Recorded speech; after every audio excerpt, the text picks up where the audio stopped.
नुखागोन हारिनि आगरजोंनो बुरैफ्राबो लांफैनो हागोन बुरैफोरनि थाखायबो दंखायो आरो सिख्लाफोरनि थाखायबो दङ आरो नै दरं कलेज आरो माबा टंला कलेजनि दख'ना दङ बिराद बुरजाखा नै दा नोंथांमोना लांफैनो हागोन बेखौ कलेजाबोथ' खुलिखाबाय मिथिबो दं नै नै बुरैफ्रा बेफोरखौ गाननो हायो दा मोजां मोजां ड्रेस बुरैफोरनि थाखाय खम रेटआवनो बेयाव मोननाय जायो नै ब्लाउसफ्राबो सब निउ मडेल गोजा गोदान मडेलल' बे दखानाव फाननाय जायो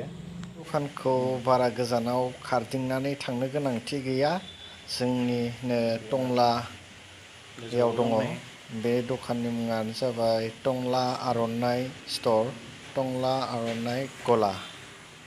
आरो देखायबावनि आं गोदान मडेल नैबे गोदान मडेल दख'ना सोरबाफोर एलबामफोर बनायोब्ला बबेयावबा मोसानाय मानाय बनायनोबो गोसोबा नैफोरखौ दानि दिनाव गानो ओंखायनो सोरबाफोर सर्ट भिडिअ एलबामफोर बनायनो गोसोब्ला नैबेखौ लांफैदो गोख्रैनो लांफै बारा फिस गैया आरो मोनबायबो थानाय जाया ओंखायनो नोंसोरो लांफै माने बेफोर बुस्थुखौ गोदान गोदान मडेलफोरखौ दानिया गोबाङानो बुकिं खालामनानैसो माबा हरखायो बेखायनो दा गांनैल'सै जे गांनै पिसखौ सोरनि खाफालाव लिरनाय दङ नोंसोर लांफैबानो जाबाय एकदम पियर माल नोंथांमोना गानोब्लानो समायना नुगोन नोंथांमोनखौथ' माने सिख्लाफोरखौथ' बहुद समायखायो आरो गोजौ गिदिर समायनाबाथ' गुफुरबाथ' एकदम बेस्रांस्रां नुगोन नायबाबो नायख'नो हानाय नङा सेंग्राफ्रा ओंखायनो नोंसोरो थाबैनो लांफैथारदो आयौ फालिफ्राबो नै बिराद समायना समायना बा बाहां बिरहां सिखिरि बायदि आंना गार्लफ्रेन्ड थानायमोनबा आं लांसिगौमोन खिन्थु गार्लफ्रेन्ड गैया बेनि थाखाय आंहा दुखु नङाबाथ' आं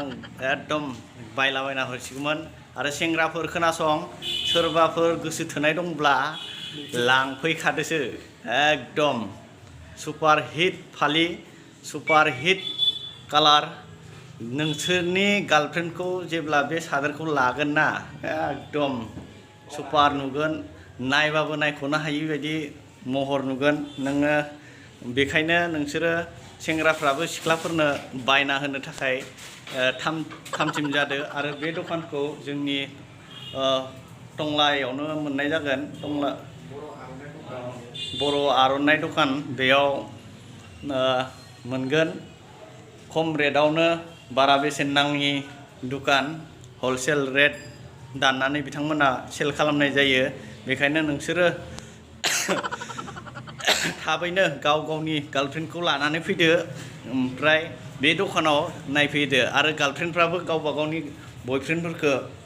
लिंनानै लाबो बे दखानाव सोरबाया आरो गार्लफ्रेन्डफ्रा बयफ्रेन्ड गैयाब्लाबो सिंगेलै फैनानैबाबो बे दखानाव गावनि फसनजों बासिनानै बे दखानाव लानो हागोन।